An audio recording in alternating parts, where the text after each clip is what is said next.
Alright, so special thanks to this company for sending us their essential oil diffuser for home or office or room. Can't see much from the box at all, but we can open this on up, see what we have. Oh wow, a little bigger than I thought.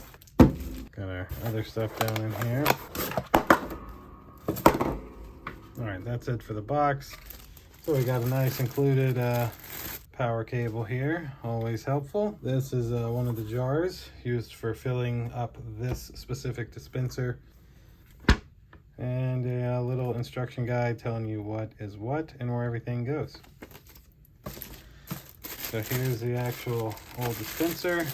You can see on the front you have power and a light button, so that cuts this light on or off, and looks like it goes 2 to 4 hours. Plug goes in on the bottom, and you just slide off the top like so, and slide this off to add your water in. You can see it even has maximum water level, so you don't want to fill it higher than that marking there, but you fill your water in here, have your top on, and slide that back together, and boom, you've got some aroma coming out with some nice lights. So that'll do it for this flame aroma diffuser unboxing. Hope you guys like it. We'll see you in the next one. Deuces.